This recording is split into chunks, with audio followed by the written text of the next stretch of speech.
You're done here. I couldn't immediately grasp the meaning of her words, and I froze. Out of a small kindness, I'll give you a little time. But you no longer have a place here. My mother-in-law coldly declared. What on earth do you mean?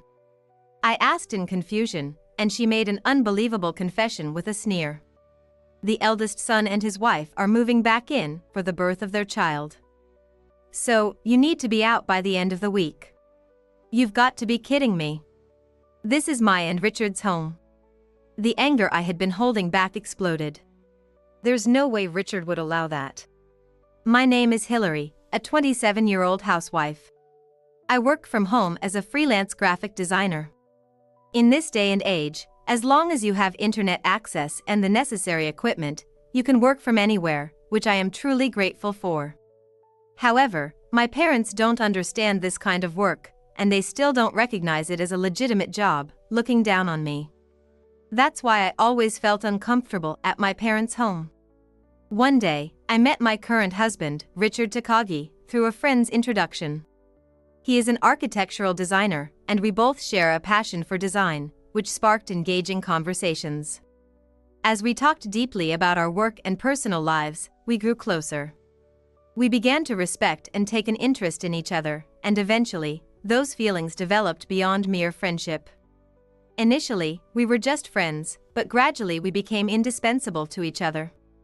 Eventually, we started dating, and as our relationship deepened, I began to seriously think about my future with Richard. A year and a half after we started dating, he surprised me with a proposal. It was at a campsite on a mountain, where he had reserved a small pavilion he had designed himself. As the sun set, he knelt down and said, "Spending time with you, Hillary, is my greatest happiness. I want you to stay by my side forever. Will you marry me?"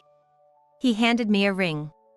Moved by his serious gaze and warm words, I tearfully said, yes. We then vowed to build a happy life together and began our newlywed life. Our married life was very happy and enjoyable. We both worked, but since I worked from home, I took on most of the household chores. Even so, on his days off or when he finished work early, Richard would help with the chores. Supporting each other, we enjoyed happy days together. But that didn't mean there were no problems. "Mom, what's going on? Why are you calling so late?" One late weeknight, just as Richard and I were about to go to bed, his smartphone rang. It was my mother-in-law, Richard's mother. Richard had been chatting happily with me, but his expression changed when he saw who was calling. I had met my mother-in-law several times, but she looked down on me and despised me. I raised my children on my own. "You can't compare to someone like me," she openly declared. She didn't recognize my work as a job and wouldn't listen to my explanations. "I don't know what you do, but if you work from home, it can't be that important," she said dismissively. Richard explained that she accepted our marriage only because his older brother was already married. He painfully smiled, saying that his mother only acknowledged what suited her. It was clear that Richard didn't hold his mother in high regard. So, when she suddenly called, I had a bad feeling. "Mom wants to move in with us." "What? What do you mean?" Richard looked troubled as he explained after hanging up the phone, and I raised my voice in surprise. "It seems the family home is deteriorating to the point where she can't live there anymore. She wants to find a new place to live. Then she should find a new place to live on her own," I suggested, but Richard had a complicated expression. "Mom wants to take this opportunity to move into an apartment with us. That's probably her real motive." "What?"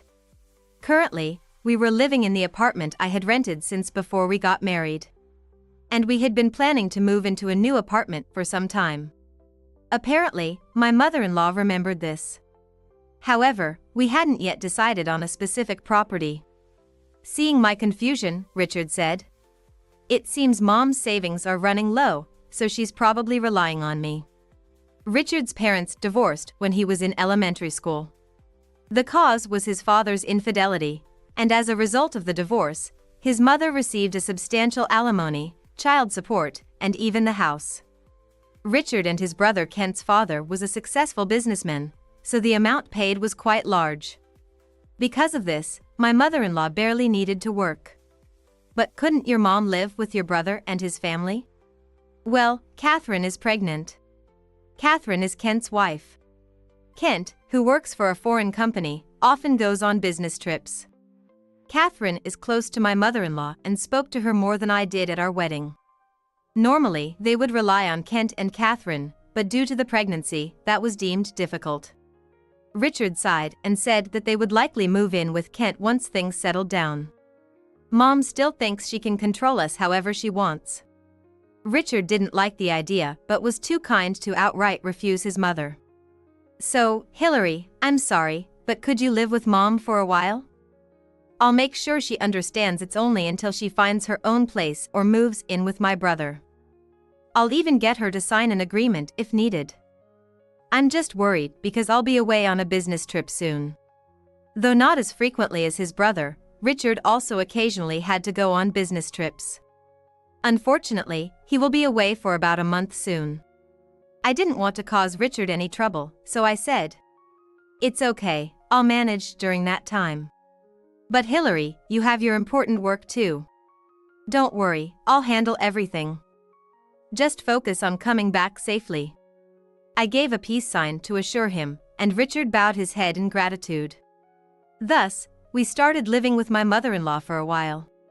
We set rules for cohabitation and even drafted a written agreement. We already had several apartment options, so the decision was surprisingly quick. Originally, we were looking for a family-friendly apartment for the future, but living with my mother-in-law wasn't part of the plan. Oh, what a lovely place. As expected of Richard. Such good taste. A few days after the move, my mother-in-law came to the new apartment. The land and house she previously lived on had lost value, so she transferred them to Richard. The house was old, and the area was in decline, so it was understandable that she didn't want to maintain it. Richard repeatedly checked if she was okay with it, but she seemed to have no regrets. Richard repeatedly checked if she was okay with it, but she seemed to have no regrets. Most of the belongings from the old house were disposed of. She probably intended to leave anything valuable to Kent and his family. My mother-in-law had always favored Kent, giving him many responsibilities, but this was different. Richard had also endured a lot. Despite generally relying on Kent, she turned to Richard in times of trouble, which likely didn't sit well with him. Her earlier compliments were just convenient praises. The one you should praise is Hillary. I bore most of the expenses related to the new apartment. This was Richard's suggestion.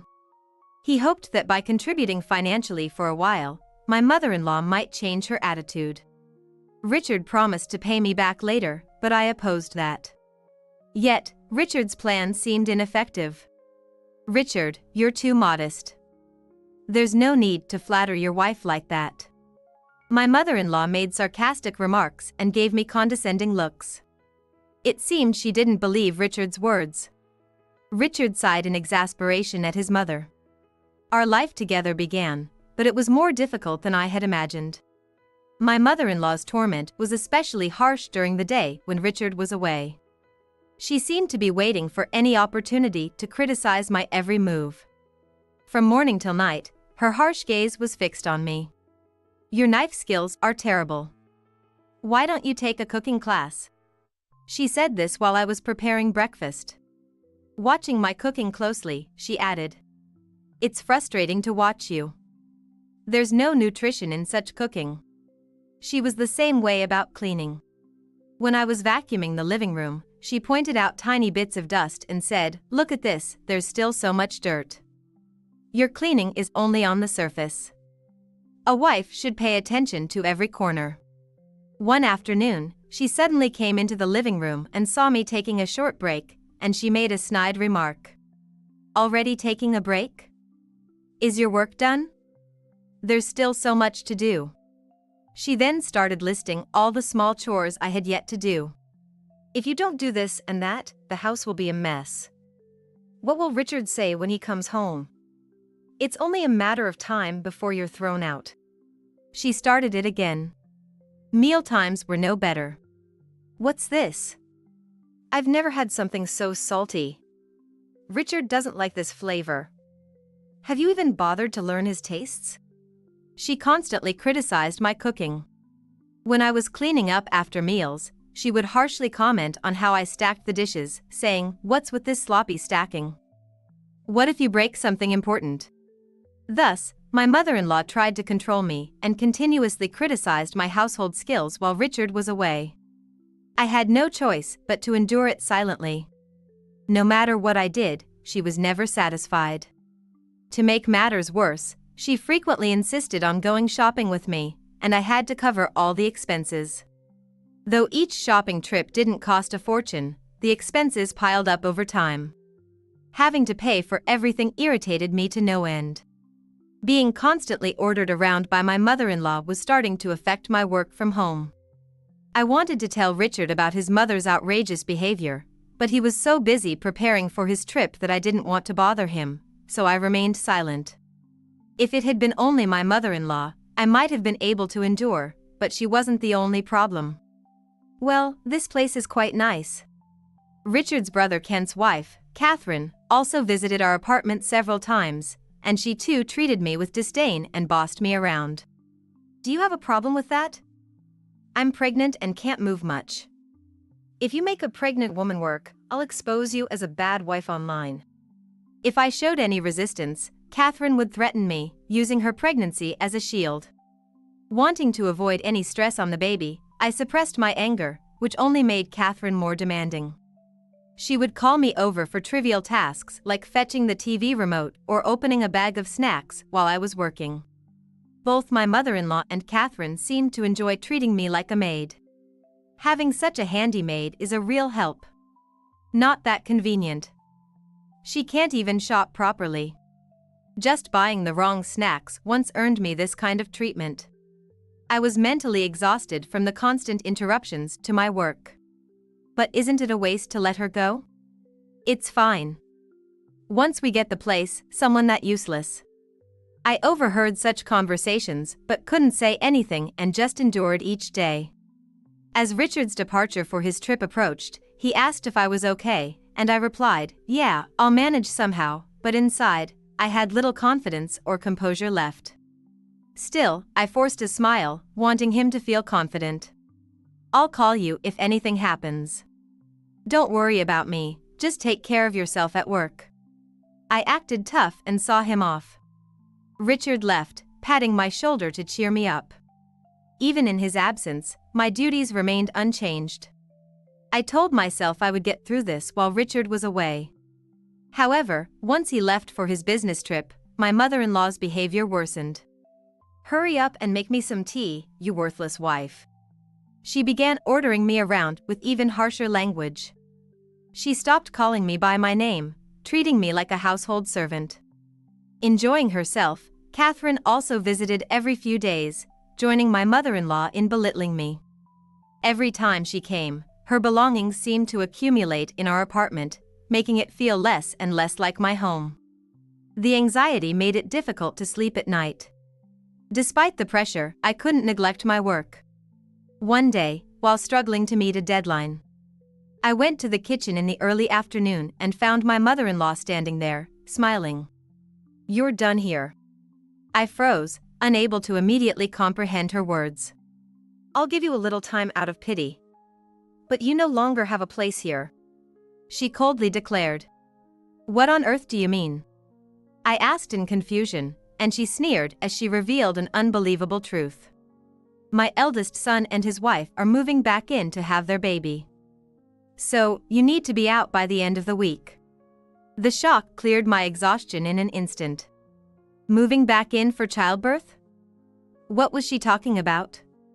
This was my and Richard's home. The anger I had been holding back exploded.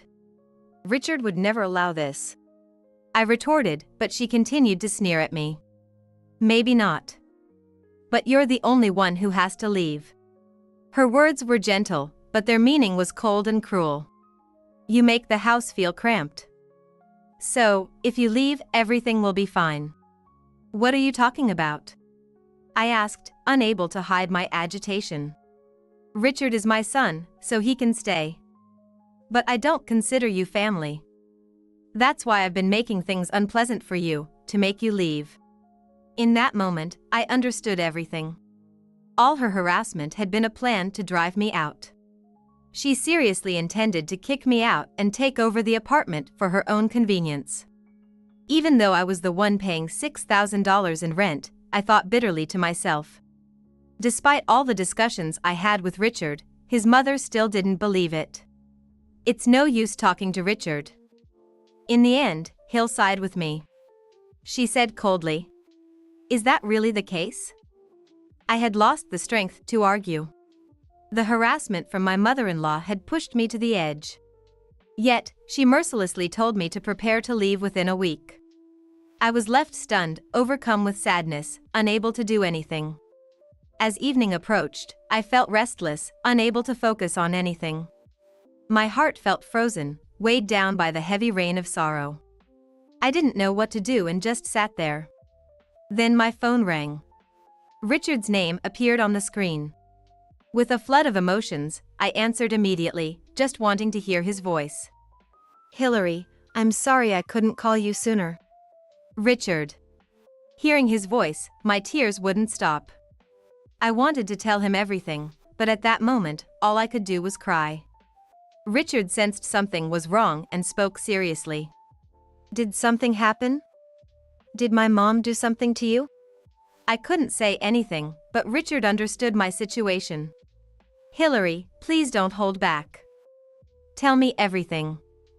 I know you're worried about me, but it's pointless if it's hurting you." Richard's kind words gave me strength, and I told him everything. "I see.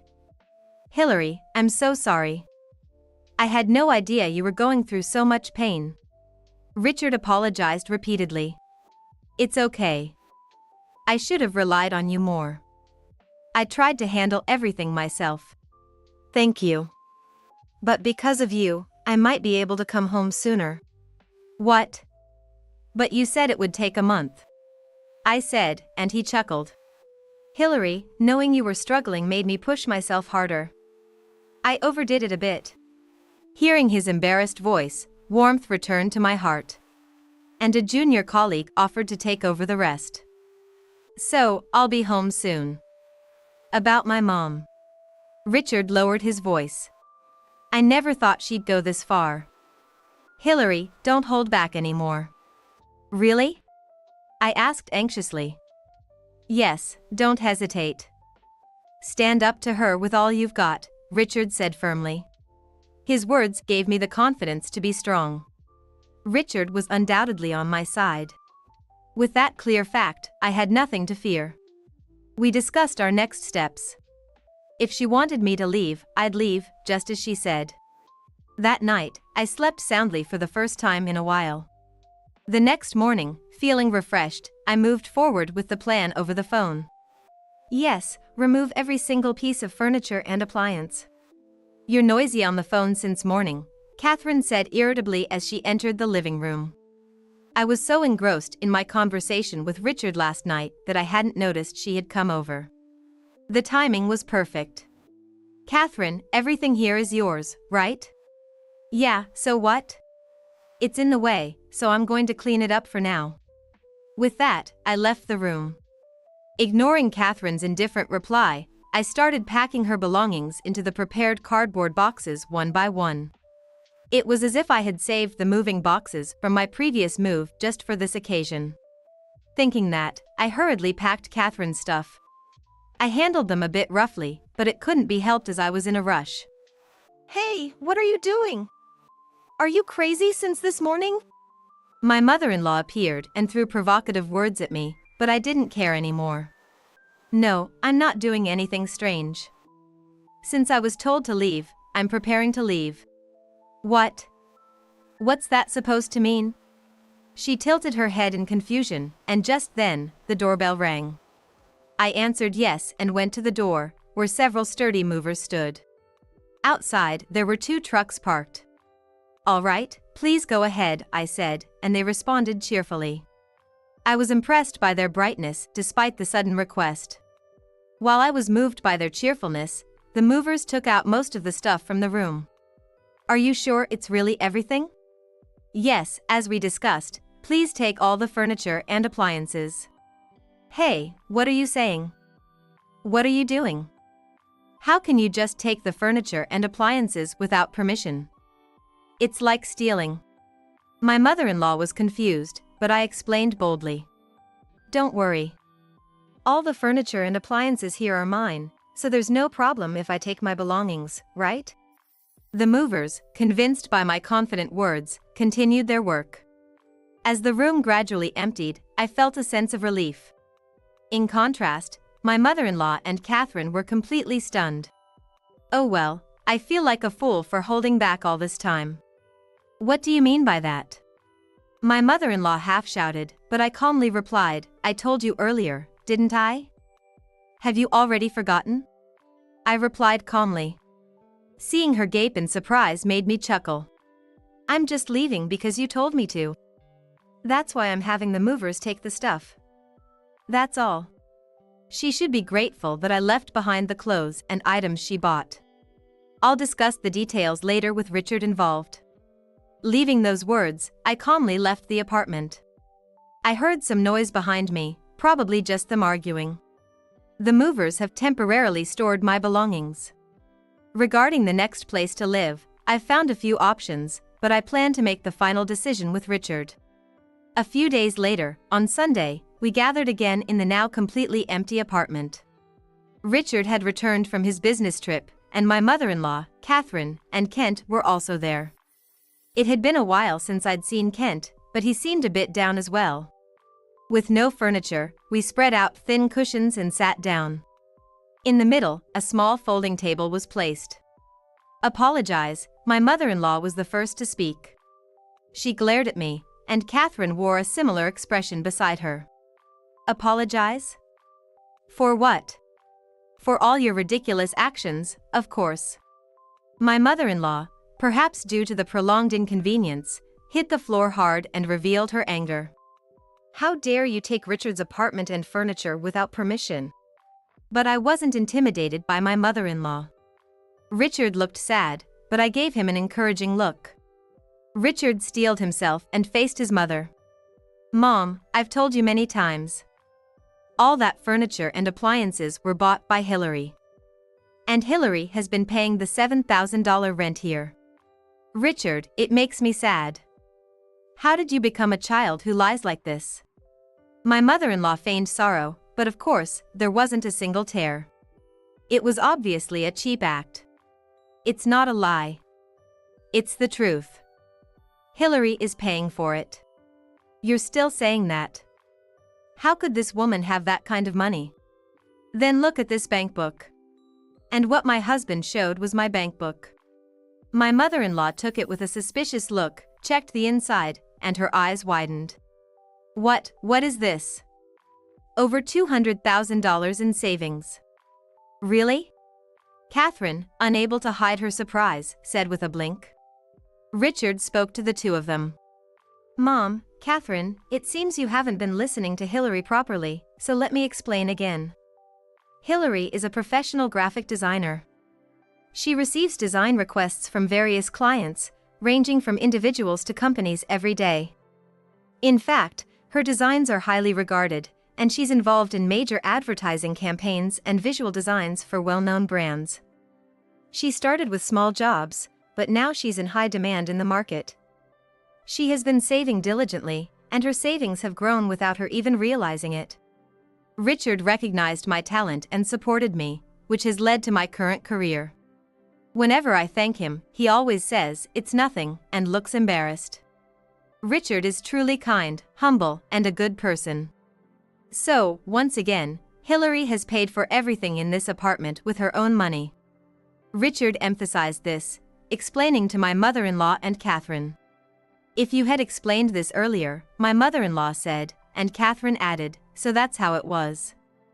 Hillary, let's get along better from now on. Internally, I was astonished at how quickly my mother-in-law and Catherine's attitudes changed, but I found it amusing and had to hold back my laughter. At that moment, Richard's serious voice echoed in the room again. Earlier, Mom, you told Hillary to apologize. Well, I have something to say to you too. Richard took out a piece of paper from a clear file and showed it to his mother. This is the pledge you signed when you moved into this house. What is that? She asked. Don't play dumb. I had you check the contents multiple times before signing. Don't you remember? It's about respecting the rules in each other, and other minor matters that shouldn't be an issue if you're living normally. Richard spoke quietly, but his mother looked confused and her gaze wandered. It was clear she had forgotten the contents. Seeing this, Richard continued, though disappointed. This document states that the room and furniture are Hillary's property, and if they are intentionally damaged or their rights infringed, there would be consequences. Even though I was aware of this, I needed to reconfirm the contents. Everything in it was something that should be adhered to as a matter of course. I never heard about that. That's why I told you to check it properly. Richard was worried about me and had thought of this just in case. But his mother had betrayed that expectation. When she declared a few days ago that she would kick us out, I was so shaken that I couldn't immediately recall this pledge. Don't be ridiculous. This pledge is a legally binding document created through proper procedures. I should have explained that clearly. At those words, Richard's mother began to tremble. Therefore, this applies to the current situation as well. From this month, the ownership and payment for this house will be transferred to you, Mom. That's only fair. Richard stated firmly. Even though the movers were careful during the move, some damage might have occurred during this uproar. Holding Mom responsible for that would be the best course of action. From now on, we won't take care of you anymore. Is that okay? That's fine. Whatever. Right, Catherine? Yes, that's right. As long as we keep paying. My mother-in-law and Catherine responded, looking at each other. They seemed obsessed with living in this apartment. I could understand since the location and interior were attractive, but I was curious about what Kent thought. You think so too, right, Kent? Catherine asked Kent, but he shook his head. Sorry, but I won't pay. I've been thinking about it for a while, and I've made up my mind. Kent said quietly. What are you talking about? My mother-in-law retorted, and Catherine added, yes, you should just follow along. Kent's resigned expression showed how much pressure he had felt from these two's aggressive attitudes. I didn't know how Kent usually dealt with them, but now he seemed to have given up. With that same expression, Kent took out an envelope from his bag and handed it to Catherine. Catherine, puzzled, opened the envelope and gasped loudly. What? Why? She was at a loss for words. The contents slipped out, and a bundle of photos emerged from the envelope. We picked up a few and were shocked by what we saw. They were proof of Catherine's affair, showing her entering a love hotel and kissing an unknown man. Kent began to speak quietly. I wasn't home much, so the timing of Catherine's pregnancy was a bit off. And besides, the frequency was low enough to be suspicious. There could be some mistakes. Catherine tried to defend herself, but Kent continued, ignoring her. That's why I'm divorcing you. Whether you stay here or not, discuss it with Mom. No way. And Mom, I won't take care of you anymore either. Live freely from now on. Kent firmly declared this. In response to Kent's words, my mother-in-law became furious. What are you saying? Both Richard and Kent, it is your duty to take care of me, she insisted, but Kent seemed to have had enough. I've always been told to be this way, to do this and that. I'm fed up. All your imposing words are just for your own convenience, he shouted through tears. My mother-in-law choked on her words, and everyone was left speechless. The commotion that started in this apartment ended quietly like this. After that, Kent and Catherine divorced. Catherine insisted on her innocence until the end, but a DNA test of the child revealed the truth, and she had to pay alimony. Catherine sought support from her parents, but they rejected her as a family disgrace and even disowned her. As a result, she now works day and night to pay the alimony to Kent. For Catherine, who came from a wealthy family, this life is tough, and and she was hospitalized once due to overwork. The only consolation is that her child is being raised by her parents. I hope the child grows up straight without turning out like her. As for Kent, I heard that his life hasn't changed much and that he continues to live as before. He has visited us a few times to apologize for causing trouble with his helplessness and to express his gratitude. When asked why he revealed the truth at that timing, he said it was because he was inspired by my actions. Seeing me, an outsider, stand up to my mother-in-law made him wonder what he was doing. Although my actions were driven by Richard's encouragement, and my feelings are complex, if it gave Kent a chance to break free from his oppressive environment, then it was worth it. As for my mother-in-law, she lived in that apartment for a while, but since she couldn't pay the rent alone, she was evicted within a month. Unable to rely on us or Kent, I heard she eventually became homeless. I saw her from a distance once, and her clothes were terribly dirty, and she was emaciated. The figure who had hurled curses at me was unrecognizable. I have nothing to say to her, but thinking about Richard and the others, I hope she reflects on her life, even a little. We have moved to a new apartment and started a new life. The costs incurred from this commotion were significant, but they were quickly recovered. In fact, the land and house that Richard inherited from his mother sold for a high price. Apparently, my mother-in-law hadn't researched in advance, but the area was slated for redevelopment, and the land's value was high. Since the house could be used again with a little investment for remodeling, we sold it with that prospect, resulting in a significant profit. Thanks to that, we are now enjoying our married life again. This whole incident made me realize once again that I am married to a wonderful person. And it was revealed that I am pregnant. While sharing the joy of having a child with Richard, we are now eagerly awaiting the birth of our baby. I believe that with him, we can definitely build a warm and happy family. When I returned from my trip, I found my house had burned down. Though Dan was rescued from the second floor, he suffered severe burns all over his body. At the hospital we rushed to, Dan was wrapped in bandages all over his body, lying in bed. As I shed tears, Rachel lashed out at me with harsh words. "You must be secretly thrilled inside, right? You can rebuild the house with insurance, and you're safe and sound." I couldn't believe my ears. Because, compared to everyone else's stylish homes, I thought ours was an embarrassment. See, it's better off burned down. Rachel's laughter echoed through the hospital room, filled with the smell of disinfectant. I glared at Rachel's smug profile with all the anger I could muster. "I know you're the one who set the fire. I will never forgive you. Just you wait, I'll make you regret this." I'm Kelly, a 63-year-old housewife. While managing the accounting for the small factory my husband left behind, I lead a busy yet fulfilling life. My son, Dan, lives in the same city with his wife, Rachel, and their daughter, Anna, visiting me during long holidays. Rachel, my daughter-in-law, has been kind to me, especially after losing my husband last year. Dan, who left home after high school in defiance of his father's wishes to take over the factory, seemed to have been job hopping for a while. Rachel, who met Dan at the restaurant where they worked, watched over him warmly. When they decided to get married, I was full of gratitude for her marrying my less-than-perfect eldest son. Anna is a beauty like her mother and mature beyond her 9 years. We have fun baking cookies and chatting whenever she comes to visit on my days off. I intended to keep a good distance with my son's family.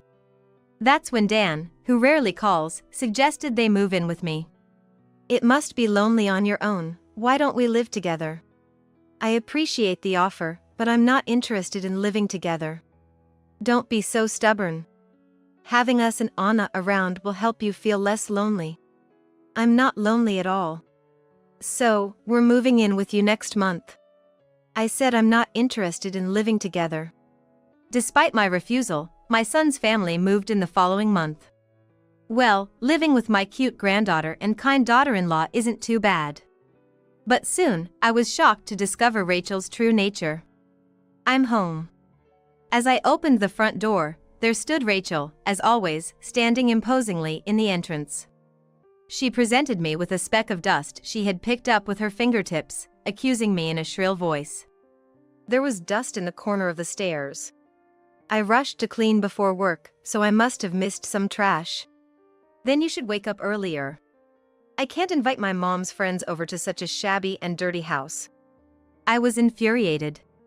Then she, a full-time homemaker, should do the cleaning herself. Besides, although the exterior is a 30-year-old wooden 2-story building, we renovated the interior 5 years ago, so there's nothing uncomfortable about living here. Rachel, I'm working, and just preparing meals for 4 is tough enough. As we agreed when you moved in, I need help with cleaning and laundry. Rachel's eyes narrowed at my words. Huh? This is your house, so it's only natural that you do everything. Don't blame me just because you can't handle it. I lost the will to argue and fell silent. I thought she was a quiet and lovely lady, but she was completely pretending. The next day, as I was about to open the gate to my home, I felt a strong gaze on my back.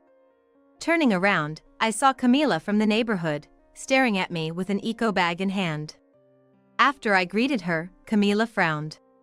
People aren't always what they seem. I never thought you'd be the type to bully your daughter-in-law. Camila spoke with a tone of sympathy. Rachel has been crying and telling everyone how you don't feed her properly, and how she gets scolded if she doesn't keep the house spotless every day, and how disgraceful it is for a daughter-in-law to work, and that you've even stopped her from working? I haven't said any of those things. Camila looked at my face skeptically. Well, I believe you, Kelly, but squashing rumors is gonna be tough. It's even reached the neighborhood association president, you know? That explains why lately, the folks I bump into at the supermarket or on the street have been acting all weird around me. The moment we make eye contact, they scurry off, or groups suddenly disband. Probably, this gossip monger, Camila, spread the word for kicks.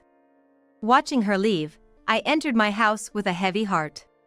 We had agreed before moving in together that utility bills and groceries would be split between our families.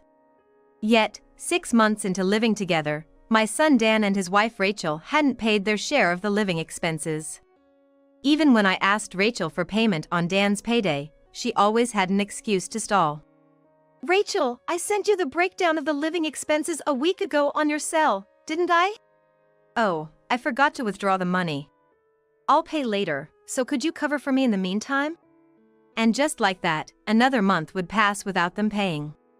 After 6 months of this pattern, I finally confronted Dan. I've been covering for you for half a year now. Dan, have you actually been giving Rachel the money? Geez, she said she's gonna pay later, so she will. We're rich, so stop being so petty. I couldn't help but retort to my son's grudging reply. Sure, we have your father's inheritance, and I'm still working, so we could manage without your contribution. But that's not the point. It's about responsibility. If Rachel can't pay, she should at least explain why to me. What a nagging old lady. What did you just say? Just got back. Anna's voice from coming home from her lessons put a pause to our argument. Dan greeted Anna and went to take a shower, bringing our skirmish to a temporary halt. But the issues didn't end there. Shortly after moving in, Rachel began dressing up and going out on weekend nights, making Anna and me promise to keep it a secret from Dan. On weekends, Dan would be out drinking late with his colleagues, thinking if he got home before Rachel, he wouldn't find out. Honestly, if they have money for that, they should pay their living expenses first. One evening, while peeling potatoes in a gloomy mood after Rachel had left, Anna, washing the potatoes, murmured, Mom's not planning to pay for the utilities or groceries, I think. I stopped peeling. You heard the conversation with your dad the other day? Yeah, it was audible all the way to the parking lot. Anna said matter-of-factly. Before moving, I overheard Mom and Dad saying, now that the annoying grandpa is gone, let's push into Grandma's place. If we live with her, we save on our rent, get meals prepared, and have the utilities paid for us. We can enjoy the savings. Was their plan from the start to make me pay for everything? Anger slowly rose within me. Do they think of me as some sort of ATM come housemaid? And Mom can't do housework at all. When we were in the house, meals were just pastries or fast food, and she hardly cleaned. The only thing she really did was laundry, so don't expect too much, Grandma. Got it, Anna dear. Thanks for telling me, I said with a forced smile and resumed peeling potatoes. To hear such words from my granddaughter, what a pitiful mother I must be. I felt a little sorry for Rachel. On Friday night, unusually cheerful, Rachel struck up a conversation. Kelly, do you have plans this Saturday? I quickly thought back. Last month, when I honestly answered a similar question, Rachel got furious. Trip? If you have that kind of leisure, give Anna some allowance instead. You're so thoughtless. I didn't want to hear that from someone who doesn't pay their living expenses. So I decided to hide the truth this time. I plan to relax at home. Oh, I see. If you do go out, make sure to tell me. I have plans too. Plans? I felt uneasy. Perhaps I should inform her about the trip afterward. After Rachel left, Anna came over with a bursting smile. Next Saturday, Mom and Dad are gonna take me shopping for clothes. It's been so long since we all went to the mall together, I'm excited. Her innocent smile made me smile too. That's wonderful. I hope you find some cute clothes. Yeah, I'll show them to you when we get back. I felt relieved. I've been worried about Anna, who, despite being mature for her age, seemed to lack the joyfulness of childhood. Seeing Anna's joy while shopping with her parents was truly heartwarming. And then came Saturday. After Dan's family left, I too left the house. It was a day trip to a beachside spa. At a wonderful hotel, I enjoyed a lunch filled with seafood delights. I felt all my accumulated stress melt away. Stepping off the train, I made my way home with a light step. As I walked along the night road, I saw a crowd from afar near my house. Beyond them, police cars and fire engines were parked, yellow tape was stretched out, and several firefighters and police officers stood around. Smelling smoke, I realized there had been a fire nearby. I wondered if everyone in the house was safe. As I walked on, lost in thought, Camila stopped me with a surprised look. Kelly? Weren't you at home? I went on a trip. Then, was that Dan who was taken away in an ambulance earlier? Dan went shopping. It seems he came back to get something and got caught in the fire. It was arson. My heart skipped a beat. Pushing through the crowd to a firefighter, I introduced myself and was led to the front of my house. I was at a loss for words at the sight before me. The traditional two-story house that stood there just this morning was nowhere to be found. All that remained was charred beams, parts of sooty walls, and what used to be furniture, now just debris. Kneeling on the sidewalk, I stared blankly at what was left of my home. A police officer approached me with hesitation. You were on a trip, right? Yes. We'd like to talk to you in more detail tomorrow. Can you give us your contact information? Without thinking, I gave him my cell phone number. Your son was involved in the fire, but fortunately, he's conscious. Do you know which hospital? No. Please tell me. The garage was spared from the fire, so my car was safe. As I looked up the hospital's direction on my cell phone, I received a call from Rachel. I heard you were seriously injured in the fire. Are you okay? I was on a trip. There was silence on the other end for a while. You were home all day today, right? I decided to go to the spa on a whim. The one taken away was Dan. Camila must have mistaken us. Dan and I have similar hairstyles and hair colors. Huh? I thought he didn't come back because we were supposed to meet at the station at 4. He must have gotten the day wrong for the arson. Huh? Never mind. Which hospital? I'll bring Anna. Rachel's nonchalant tone, as if she wasn't worried about her husband, felt off to me. Even if we didn't get along, he was her significant son. I rushed to the hospital, explained the situation at the reception, and hurried to the room. Seeing Dan lying on the bed, I couldn't help but tear up. It must have been hot and painful to get caught in a fire. Wrapped in bandages all over, he looked like a mummy. A while later, the doctor appeared and explained the treatment and hospitalization plans. Dan was seriously injured with burns all over his body, but his life was not in danger. He would need skin graft surgery using his own skin and treatment for the scars, requiring about 6 months of hospitalization. Soon after, Rachel and Anna arrived. Anna quickly teared up, stuttering Dad and kneeling beside the bed, sobbing. Next to her, Rachel glared at Dan with a terrible look. Then, suddenly turning to me across the bed, she snapped. "I told you to let me know if your plans changed. Why did you just go off? Do I need your approval to go out? Originally, it was supposed to be you lying there with severe burns. Don't you feel bad for Dan?" Blamed as if I were at fault, I couldn't agree. Then Rachel smirked maliciously. "Kelly, didn't you secretly cheer inside? With the insurance money, you can rebuild the house, and you escaped unharmed. Anyway, it's good riddance to that old shack." I couldn't believe my ears. My precious home, filled with memories of my late husband, was reduced to beams and walls by the time I returned. Could she not imagine the shock I experienced? Taken aback, Rachel went on and on. "I mean, everyone else's houses are so stylish, and ours was just an old, shabby house. Embarrassing, right? Well, it's better off burning down." "Mom, why would you say something so horrible?" "Oh, it's the truth, Anna. Moving our stuff to the hotel was the right call. We're just lucky, you know." Rachel's loud laughter echoed through the hospital room, filled with the smell of disinfectant. Unable to argue in the hospital room, I clenched my fists and gritted my teeth, holding back my anger. Then, Dan, who seemed to be sleeping, moaned. That's right, Dan was conscious, despite being wrapped in bandages all over. He slightly moved his mouth and said in a low voice, "Rachel." "What?" Rachel leaned down, bringing her ear close to Dan's mouth. After hearing Dan's whisper, Rachel's expression changed. "Got it, I'll handle it," she said, then turned to Anna and me, suggesting it was time to leave.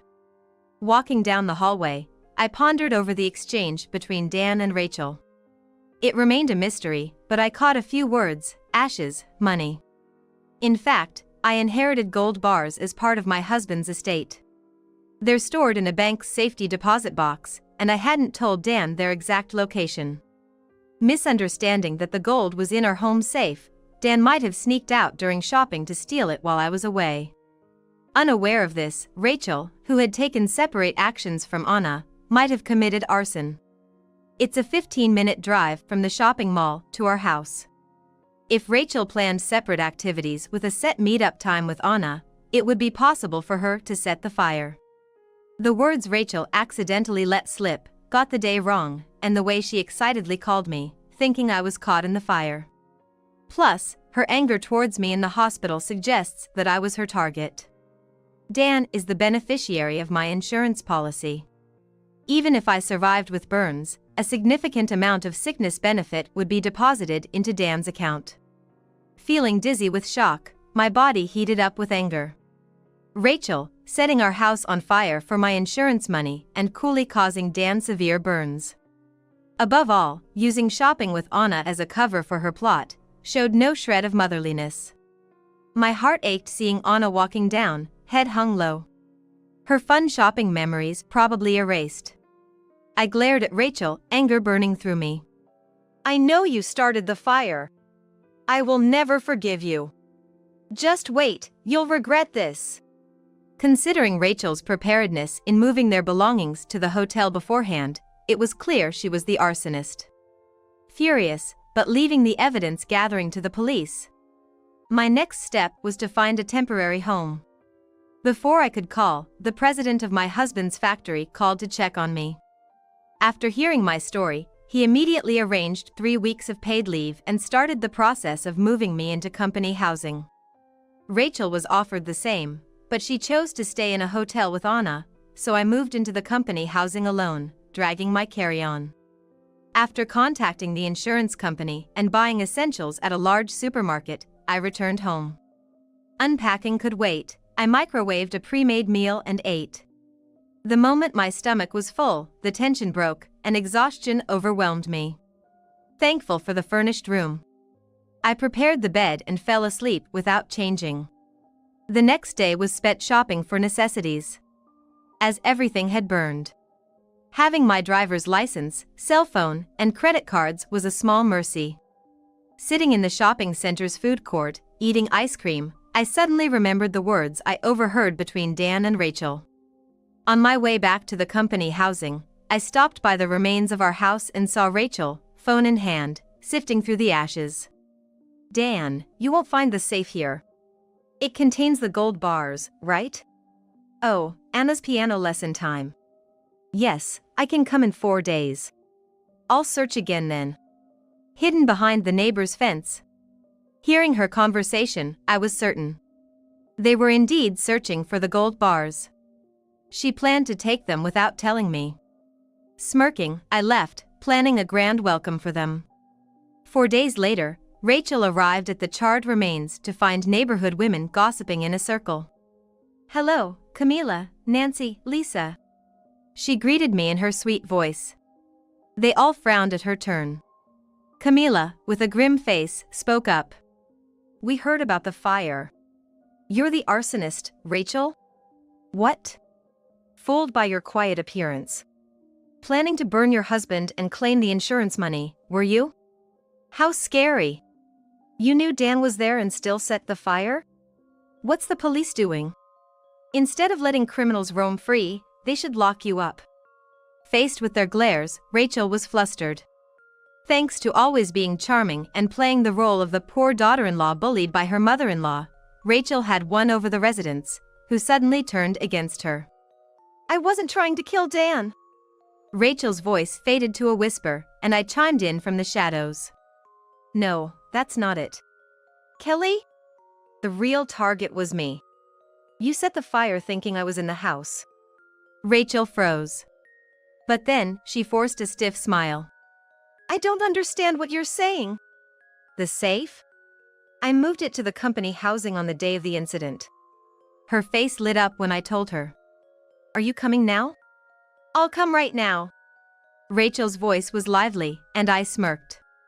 Upon arriving at the company housing, Rachel's attitude changed drastically, rubbing her forehead on the floor. I'm sorry, Kelly. Actually, Dan, from his sickbed, ordered me to look for the gold bars. He said they could be sold for money, so I was wandering around the ruins, trying to steal them amidst the chaos of the fire. But I didn't commit arson. Oh, you were looking for this, weren't you? I brought out a silver dial-type safe from the back of the room, and Rachel's eyes sparkled. She watched eagerly as I opened the safe. But all that emerged was a bundle of old letters. Letters my husband gave me before we got married. Good thing I kept them in the safe. Damn, just trash. So, where are the gold bars? In a bank safety deposit box. You're going to have to ask a master thief for that. What a waste of time. I'm leaving. As Rachel attempted to stand up, I gently told her. Don't be in such a hurry, the main event is just starting. What main event? Rachel's irritation was apparent as I flipped a large envelope, spilling a vast amount of photos onto the living room table. Rachel gasped and covered her mouth. No wonder, the photos showed her out at night, happily walking through nightlife districts arm in arm with a man, and entering nightclubs with bags from high-end brands. Rachel, I heard you were quite the delinquent back home. Did you research that too? Your hometown is where our second factory is located. You were quite the troublemaker, breaking shop signs and factory windows. That's in the past, I've forgotten about it. Rachel defiantly lifted her chin. Oh really? But these are recent. I laid out a few photos, tilting my head. Strange. You're a stay-at-home wife, right? Where's the money for these night outs coming from? Maybe Dan's card? Rachel, panicking, pleaded with me. Please, keep it a secret from Dan. If he finds out I've been using his card and even resorted to loan sharks, he'll definitely divorce me. So, you set the fire. Tried to burn me along with the house, how terrible. I said mockingly, and Rachel's face turned into a mask of rage, her voice shrill. Burning you was the quickest way. Either get the insurance money, or at least the sickness allowance if it fails. I mean, burning that old house was better. Living there was making me sick. A rebuild would have made your late husband happy, wouldn't it? I sneered. My patience is running thin. That house was rebuilt when Dan was born. After discussing with my husband, we decided on a traditional architecture that suited wedding ceremonies and rooms. You have no right to comment as a freeloader. Rachel's forehead vein bulged. I'm going to the restroom, don't leave just yet. I insisted and headed to the washroom. As soon as the bathroom door closed, a man's sharp voice rang out. Hey, what are you doing? Rushing back to the living room, I found Rachel being restrained by two men in suits. A bottle of pills rolled across the floor. Rachel attempted to drug Kelly's coffee with a sleep inducer. Rachel, you are under arrest for assault. What? Why are there detectives in the next room? Of course. Talking to an arsonist alone is too dangerous. I shrugged, and Rachel glared at me with piercing eyes. Can we take your earlier statement as a confession? I didn't say I set the fire. Then, let's discuss the other charges at the station. Other charges? Rachel looked bewildered, and I smiled at her. The mischief you got up to when you were 18. Remember breaking the factory windows? Oh, that pathetic factory. Our second factory. The broken window damaged an important machine, causing a week's shutdown and significant financial loss. I explained politely. Back then, we couldn't pinpoint the suspect, but thanks to the detectives' inquiries in Rachel's hometown this time, we could identify you as the culprit. I told Rachel, whose expression stiffened. All that over something from 10 years ago? We still claim damages. I said with a full smile. The total damage and compensation might be around $200,000. $200,000? I can't pay that amount. Rachel trembled, her face pale, as the detective handcuffed her. Rachel, you're under arrest for suspicion of assault. The detective declared as Rachel was led away, and I finally breathed a sigh of relief. The plan by Dan and his wife unfolded just as I had suspected. They went out to the mall as a family, setting a meet-up time with Anna to split up. Dan's unexpected departure to smoke a cigarette, which was actually to retrieve the gold bars from the house, was unforeseen by Rachel.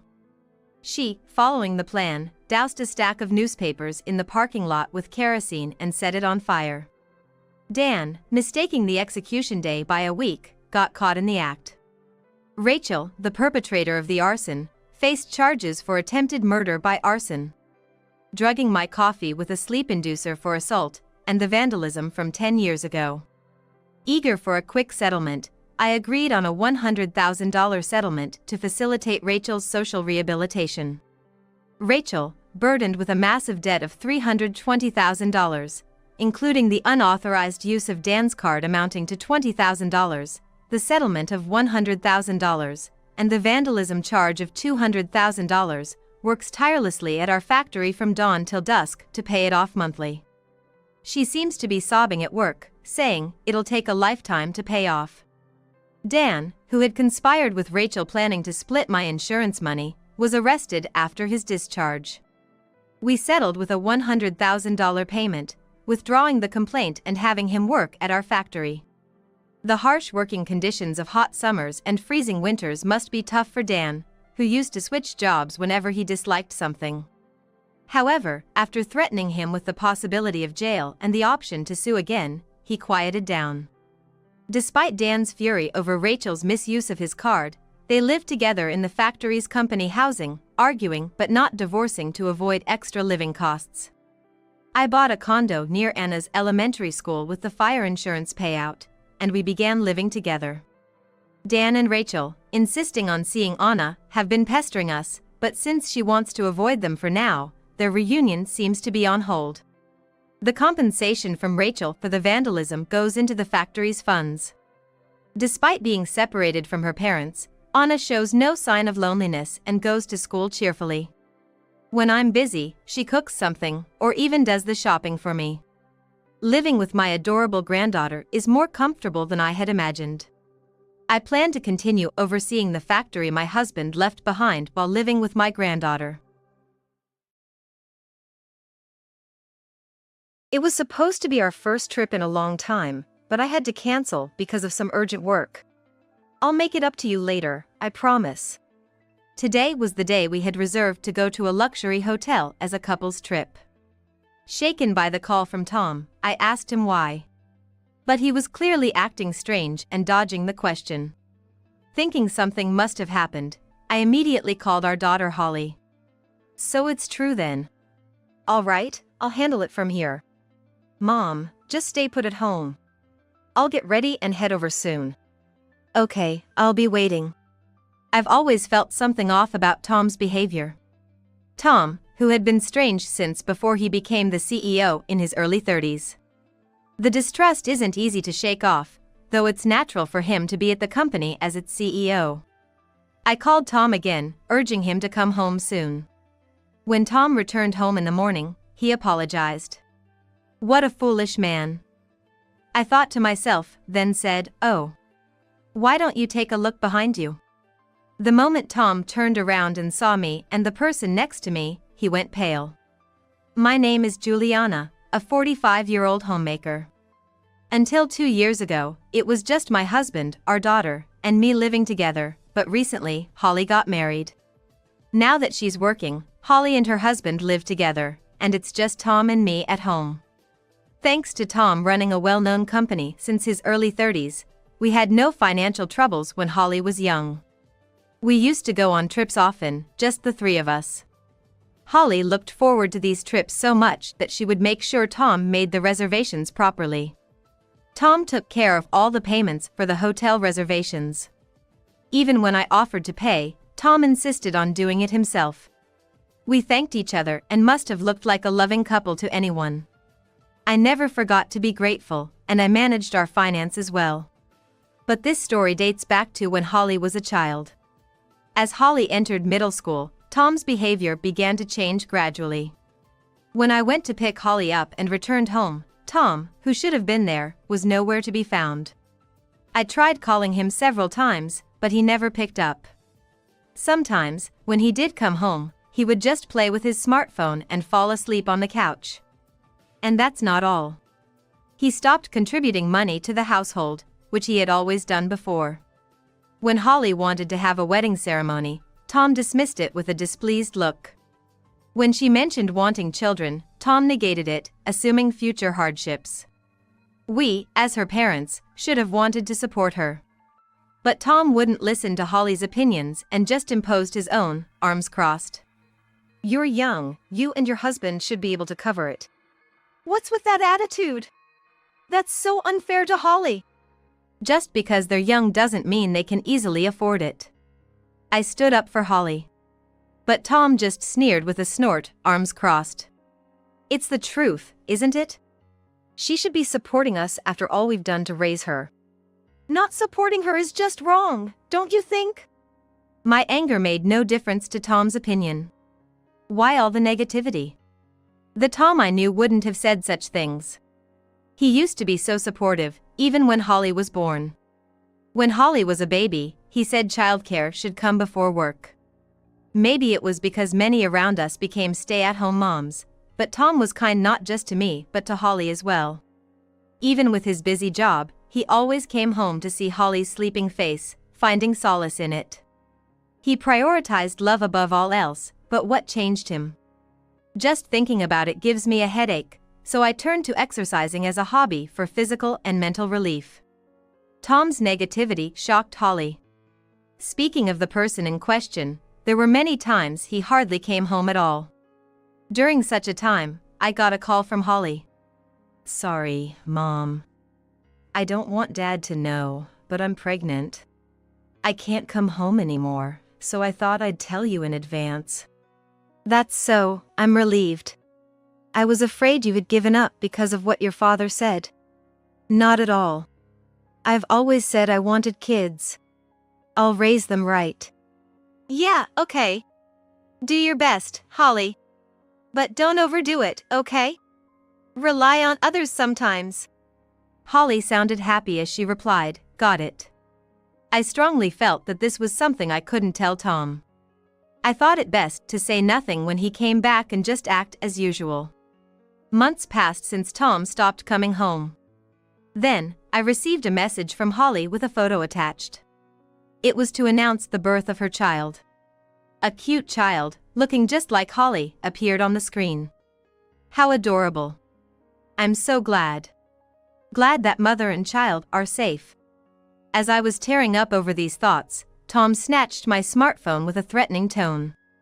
Having kids, huh? How can you say such horrible things? To your own daughter, no less. Isn't your grandchild precious to you? Give me back my phone. No way. I thought you and Holly were up to something, and it turns out I was right.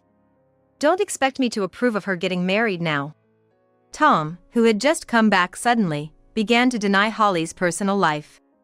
I didn't understand why he was so stubborn, and I argued back. No parent doesn't support their own child. Maybe you should reconsider your position? And when exactly were you planning to work, being a homemaker all this time? I don't want to hear it from someone who hasn't lifted a finger even after her daughter became an adult. That stung.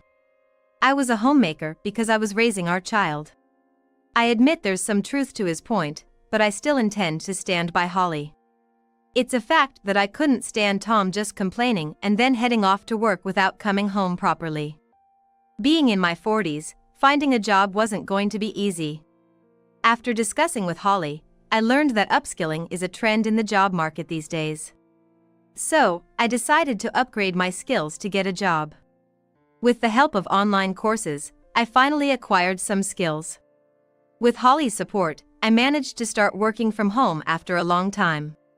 Tom made a strange face when he saw me working as usual. He seemed shocked, thinking I was still just a homemaker. I had never seen that expression on him before, and I couldn't help but laugh. This is good, right? Yeah, I guess. I never thought you'd actually work, so I'm surprised. Despite his criticism of not working, he still looked down on me. Why can he only speak in such a demeaning way? Just as I was about to retort, Tom made a suggestion. If you're working now, that means we can afford to stay at a luxury hotel. What is he talking about now? A luxury hotel, the one we talked about going to when we were newlyweds and hadn't been married long? Back then, traveling was my hobby. I had stayed in all the local hotels and wanted to go somewhere new. That's when we found out Holly was on the way, and I said I wanted to prioritize parenting. Since prioritizing parenting, the three of us never went together. My routine was housework, Tom was the CEO of a well-known company, and Holly went to school. I had forgotten for a while, but I finally remembered. Truth be told, I still want to go on a trip. I wanted a couple's trip at some point, so I'm honestly very happy. But seeing Tom's attitude now, I wonder if it's okay to go together. I had thought we could enjoy some good times as a couple, but even now, things are awkward. I decided to try making a suggestion to Tom. Just in case he had any objections, I wanted to leave the decision up to him. Want to go together? Don't you think it'd be nice for us to have some time together as a couple after so long? But what about the money? I can't prepare it right away, you know. Don't worry, I'll take care of it. Right, Tom is the CEO of a well-known company. I was so caught up in how poorly Tom was treating Holly, but he remembered the time we went on our honeymoon. Feeling excited inside, I decided to start preparing a week before the reservation date. It seemed like money wouldn't be a concern, but just in case, I decided to bring the money I earned from working from home. Then, on the day we were supposed to go to the luxury hotel, Tom called to say he suddenly had to work. It was supposed to be our first trip in a long time, but I have to cancel because of some urgent work. I'll make it up to you later, I promise. I was looking forward to it, but then Tom canceled on the day of the reservation. As I roughly pulled clothes out of the neatly packed carry-on bag, tears of frustration overflowed. Does he think he can just blame everything on work? Asking Tom for a reason only leads to him dodging the question, never consulting with me. I was looking forward to it, really. I don't understand that man. I muttered to myself and then cried out loud. After a while, I managed to compose myself. It's all right. I want more than just a marriage in name. I want a real relationship. I'll stop expecting us to be a cooperative couple. I called Holly's phone. Then, I heard Ken's voice over the phone. Holly and Ken were talking about something, but I couldn't make out the details. However, it seemed like Holly was panicking, and Ken was trying to keep calm, almost like they were arguing. It must be about that issue. It seemed like the result of a request I had made to Holly, and Ken was ready. And they said they needed to come over to our house urgently, as it required both Tom and me to be present. Before Holly and Ken arrived, I tried calling Tom's phone. As expected, it went straight to voicemail. Hearing the familiar voicemail message made me even more irritated. After calling several times, I finally got through to Tom. Today is Sunday. He left the house early in the morning and hadn't returned by the evening. Common reasons for divorce include debts or affairs. Despite a bad feeling, I questioned Tom. Today, Holly is coming over. Please come home soon. There's something important I need to talk to you about. Important talk? Wait, didn't I tell you I had urgent work and had to cancel the trip to the luxury hotel? Tom laughed as if he had the upper hand. It's hard to believe that a company with weekends off would work on Sunday. Especially when it's known as a good company. Implying good work-life balance. But listening to Tom's explanation, you'd think the company wasn't so good after all. I decided to share the information Ken had dug up about Tom. I've heard, but that's not the point. I was wondering if maybe you've gotten into debt. Debt? What are you basing that on? I don't understand. From your reaction, it seems true. If you don't come back, I'll throw away all your stuff. That's my offer. His voice was trembling. But after hearing what Holly and Ken had found, I didn't want to believe it. Yet, Tom's actions and the word debt seemed to connect correctly. It's natural for a wife to not want to believe such things. Don't throw away my stuff, please. No. If you don't face this, I'm considering divorce. Wait, okay. I'll apologize, just give me some time. I won't accept just an apology, show me through your actions. I'll be waiting at home. I hung up the phone, feeling my body shaking. It's always painful to be on the receiving end of unpleasant words, to always be the one to tolerate. Exhausted, I sat down at the entrance. Tom's company is supposed to have weekends off. And being the CEO, there shouldn't be any financial issues. Perhaps something was wrong between us as a couple. Even with these feelings, it wasn't my choice to live like this with Tom. As I was thinking this, Holly arrived. Seeing me sitting at the entrance, Holly looked worriedly at me. Mom, are you okay? Ken is here too.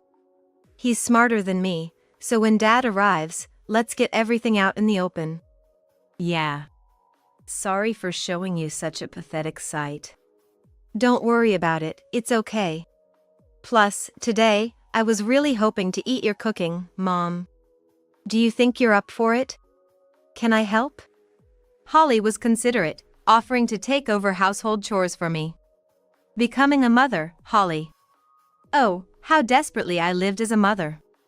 There were times I was so focused I couldn't see anything else, but I understand it was all to protect my child. For now, we prioritized cooking dinner together. I figured Tom would come back late at night or in the morning. While preparing dinner with Holly, I realized Ken hadn't shown up at all. Where's Ken? Ken said he'd wait outside because of Dad's issue. Plus, he didn't want to leave the kids alone, so he dropped them off at his parents' and then he's waiting in the car. Right, it's dangerous to leave a child alone. Yeah. Plus, we don't want to expose them to our parents' arguments, right? Ken and I want to live in peace." I was struck by her words, and Holly gave me a reassuring smile. Parents' arguments. Holly must have endured her share too. It made me feel complicated. Then, a notification popped up on my phone. It was a message from Tom, saying he'd be back tomorrow morning. "I'll let Ken know. We should get ready too." "Me too. But how about we all have a light meal first?" "Good idea." Until Tom arrived, Holly, Ken, and I gathered to eat together. Ken apologized for being late in greeting us. He was so considerate, it warmed my heart. Seeing the dishes on the table, Ken looked surprised. When I asked why, he laughed joyfully, saying my cooking was too gourmet for him. "And to think, a husband who doesn't eat these delicious meals every day, that's kind of sad, isn't it? I'm used to it, I guess. As long as Holly and you visit occasionally, that's enough for me." "That's good to hear. I feel ready to face your husband head on. We've turned a blind eye to things." "Thanks in advance for tomorrow morning, both of you," I said, and Holly and Ken replied in unison, "Yes." They looked at each other and burst into laughter. It's nice, their closeness. Honestly, I'm so envious of their relationship, it's almost jealousy. But the main issue is Tom's true intentions. The fact that the word debt shook him proves my intuition was right. And the information Holly and Ken gathered was accurate. That fact alone stuck in my mind, making me sad. After dinner and cleaning up, we held a strategy meeting for the next morning. To make sure everything went smoothly. To ensure Tom couldn't make excuses. I hated that Tom always wanted to appear as the good guy while staying safe himself. After the meeting, we decided to sleep in the same room. Waking up, I saw a message from Tom saying he'd be home soon. I shared the news with Holly and Ken, and we took our places as planned. I knew this wouldn't be the end, but the effort we put in was real.